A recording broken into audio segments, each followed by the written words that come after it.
La derecha ha concentrado todas sus baterías en esta guerra entre ejecutivo y legislativo, derecha e izquierda, y la polarización en curso en el tema político, ¿no? No hay mención prácticamente a nada del tema económico.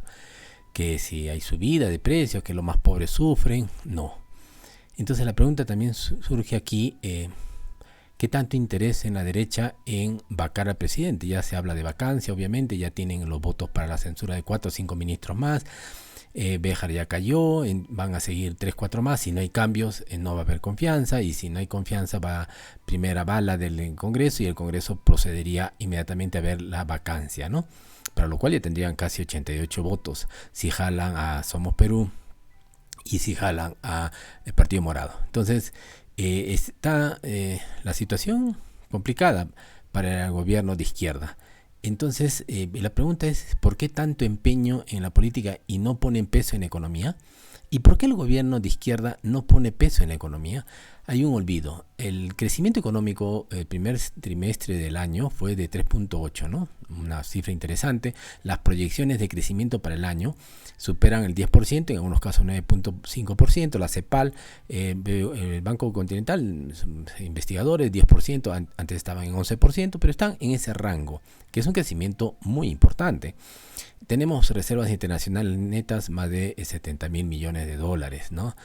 Tenemos una inflación controlada, todo el marco macroeconómico bastante controlado, hay ingresos fiscales muy superiores a los del 2019, están pagando las empresas, algunos señalan por miedo, por temor, porque les va a caer la justicia, ahora sí, porque es un gobierno de izquierda, ¿no? Entonces va a poner las cosas en orden, ¿no?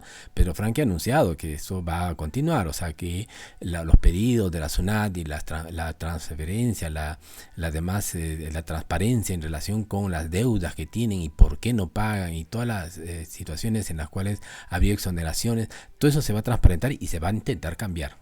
Entonces la derecha, digamos, desde el lado también económico, la derecha económica y la derecha política están unidas en que se caiga el gobierno. Entonces, ¿y dónde están los pobres en todo esto? Lo que pasa es que el lema del Partido Perú Libre, cuando ganó y Pedro Castillo se encargó de difundirlo, porque está en el programa, en el ideario de Perú Libre, señala no más pobres en un país rico, ¿no? Y Pedro Castillo se encargó de difundirlo a los cuatro vientos. Entonces, eso ha significado una amenaza, ¿no es verdad? De que efectivamente no haya más exoneraciones tributarias, no haya más privilegios, y que los grandes grupos económicos van a estar controlados y chequeados, ¿no? Eso no les gusta, porque obviamente en un gobierno de Keiko Fujimori eso no hubiera pasado, simplemente hubieran estado, ellos gobernarían, ¿no? Entonces habían las leyes a su anchas, ¿no? A su justa medida. Entonces, no, de izquierda no va a ser a su justa medida, al contrario, se le va a ajustar el cinturón. Y eso es lo que no quieren, ¿no? Y hay mucho en juego, mucha economía en juego. Y además en un momento de crecimiento de las, digamos, el precio de los commodities, del oro, del cobre, ¿no? Entonces hay mayores ingresos para el Estado. El gobierno puede hacer una buena gestión. Si no fuera por el tema político, hoy estaríamos hablando del crecimiento del 10%, estaríamos hablando de cuáles son los procesos de descentralización muy interesante que está planteando Castillo, las leyes de cooperativas, en fin, se hablaría la reforma quizás en la Constitución de algunos temas. Pero no, todo eso está enturbiado, todo eso está cerrado, todo eso está encapsulado con el tema político. Han logrado, la derecha y la centro derecha también se ha sumado a eso, ha sumado para hacer que el gobierno, digamos, cambie. La centro derecha lo que quiere es que el gobierno cambie a según llama, los impresentables, ¿no?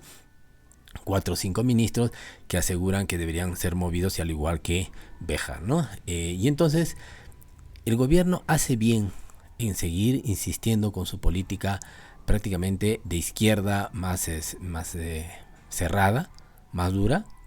¿Por qué no modera en la práctica, en lo concreto, en los operadores políticos? ¿Por qué no modera el discurso y pone gente de centro izquierda? Porque eso es lo que hizo, moderó el discurso de la primera a la segunda vuelta, lo moderó totalmente, bajó, hizo que la gente creyera en la gobernabilidad. Pero lo que estamos viendo es que está promoviéndose la ingobernabilidad. Y no solamente desde la derecha, hay que decirlo, también la izquierda, pues, ¿no? O sea, es justo, está en su derecho el gobierno de poner a quienes ha puesto, sí, totalmente. Puede poner a quien quiera. ¿Es justo? ¿Tiene derecho la derecha a decir, no, esto no me gusta? También. Ese es el juego democrático. No es que a unos que les gusta, ya todos aceptan. No, pues. El tema es que está dividido el país. Y lo estamos viendo en la renuncia de Béjar, ¿no? Este ha sido, simplemente es el colorario de que la política está socavando y está intentando poner una cubierta a la economía, porque la economía está bien y la economía va a estar bien.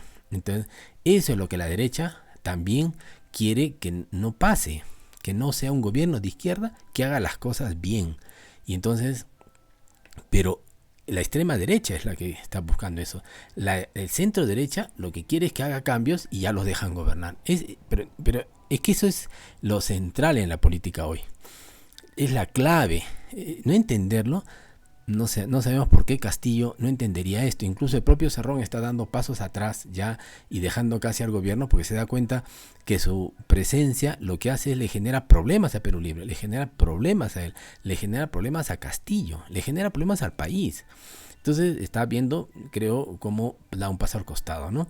Y, por ejemplo, poner a Verónica Mendoza de premier, bajarían las aguas, ¿no es verdad? O sea, ¿qué atingencia tendría la centro derecha de tener a Verónica Mendoza como premier? Ninguna. La extrema derecha sí, volvería, pero la centro derecha bloquearía eso y no habría vacancia. No tendrían los votos para la vacancia. Se bloquearía eso.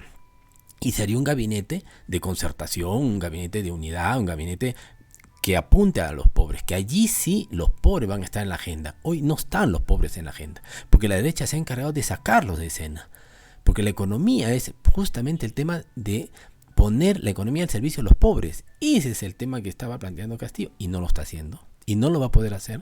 Si este obstruccionismo sigue, no va a poder hacer las reformas, los cambios, los ajustes y la preeminencia y el privilegio que deben tener los pobres, los más pobres en este país, históricamente olvidados, históricamente excluidos, históricamente discriminados. Y ese es el gran tema de Castillo. ¿Privilegia la política o va a privilegiar la economía? ¿Qué es lo que busca? Porque si privilegia la economía y los más pobres, debe poner un centro izquierda de gobierno, una ancha base y lograr efectivamente gobernabilidad y cerrarle el paso a la extrema derecha, no solamente con las fuerzas de izquierda, sino con las fuerzas de centro derecha que estarían dispuestas a eso.